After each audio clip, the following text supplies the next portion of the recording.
Storm Track 12 meteorologist Lesto with you. Our second bout of snowy weather for us here in eastern Carolina this winter. This one a little bit more enthusiastic, shall we say, than some of the other ones we've seen here.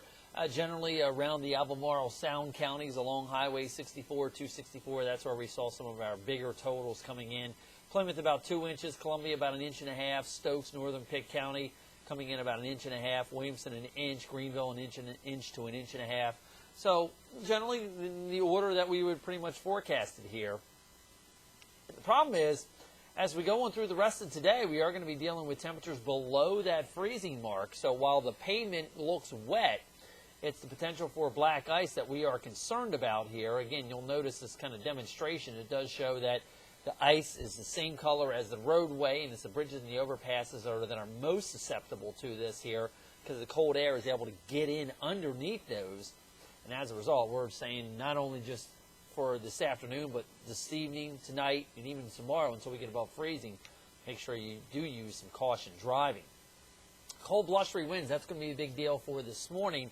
Actual temperatures, where the fresh snow is down, probably only mid-20s is what we're topping out at, maybe near the freezing mark along the coast as we quickly clear out through the morning hours here. And the winds will die off, and so will the temperatures later on tonight, back down into the teens, mid to low teens. Some of the deeper inland spots, even near that 20-degree mark along the coast.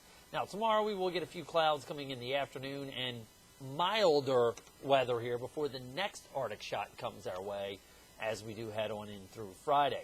Now, the cold temperatures around today, we may set record low high temperatures if we do not get above 27 degrees in Greenville today, or we don't get above 30 in New Bern. Both of those dates going back to 1970. We will set brand new record low high temperatures for today's date. And 19, we're going to be warmer than that in Kinston, but I don't know that we're going to be warmer than freezing in Washington. Yesterday was warm, though. Take a look where we topped out at in the late morning, early afternoon hours into the mid-60s across the area.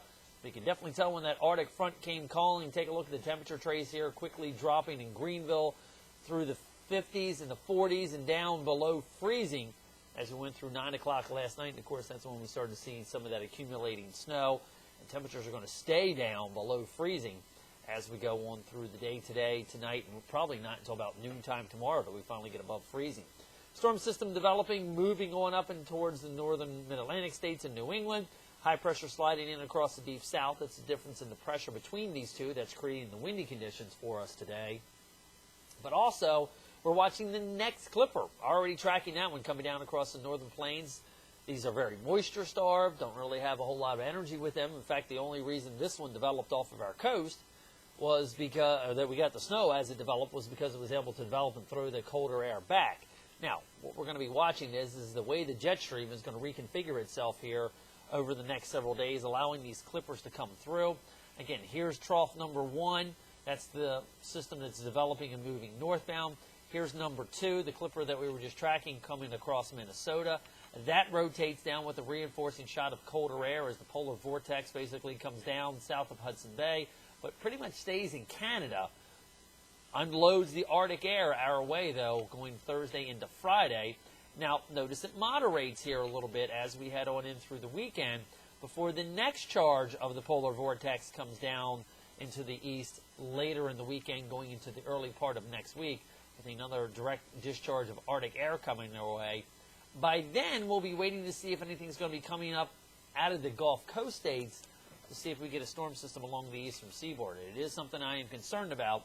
It's something we will continue to track. Here's how we play things out with temperatures for tomorrow. Yeah, we'll be lucky if we get into the low 40s and then lucky to get above freezing as we head on in through Friday. Saturday, moderation starts. We do start a little bit of a warm-up before that next Arctic shot comes our way. Sunday going into Monday to cool temperatures back down again for the northern mid-Atlantic states. Future track really not tracking a whole lot of action here. We get that reinforcing shot of colder air coming with a few clouds later on tomorrow into tomorrow night as that clipper comes down across the mountains and the Great Lakes for today.